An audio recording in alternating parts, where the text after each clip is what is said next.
तुलसी जसी भवितव्यता, तैसे ही बने सहाय। आप वहाँ पर जाए या ताही वहाँ ले जाए। जो होनी है उसको कोई टाल नहीं सकता। यदि आपकी मृत्यु सांप के काटने से निश्चित ही है, तो या तो आप जंगल में जाओगे और वहाँ आपको सांप काट लेगा, या सांप आपके घर में आके आपको काट लेगा। कुछ भी वही भवितव्यता होती है जो लिखी होती है, होनी होती है, उसे कोई टाल नहीं सकता।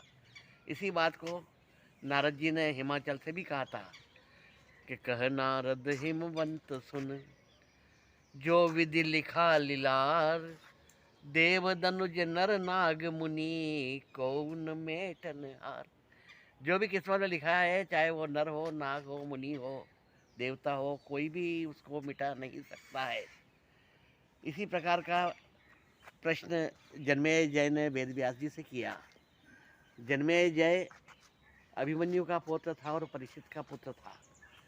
तो उन्होंने वेद व्यास जी से कहा, पूछा कि आपके जैसे महान पुरुष, महासंत और विश्व पितामह जैसे पराक्रमी, द्रोणाचार्य जैसे धनुर्धर, धर्मराज युधिष्ठिर जैसे धर्मवान, भीम जैसे बलवान, अर्जुन जैसे धनुर्धर और कर्ण जैसे दानी, ऐसे बड़ी बड़ी हस्तियां थी।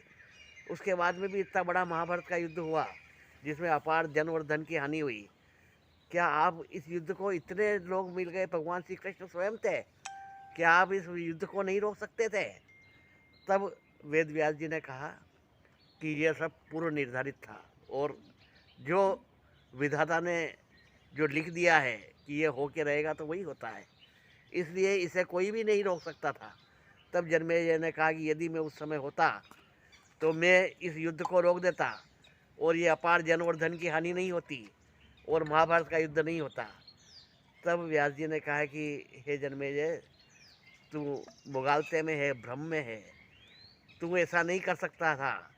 और मैं तेरे को तेरे जीवन के भविष्य के बारे में एक बात बता देता हूँ, अगर तू उसको रोक सके तो रोक के मुझे बता देना, तब मैं मानूंगा कि तू उस युद्ध को रोक सकता था।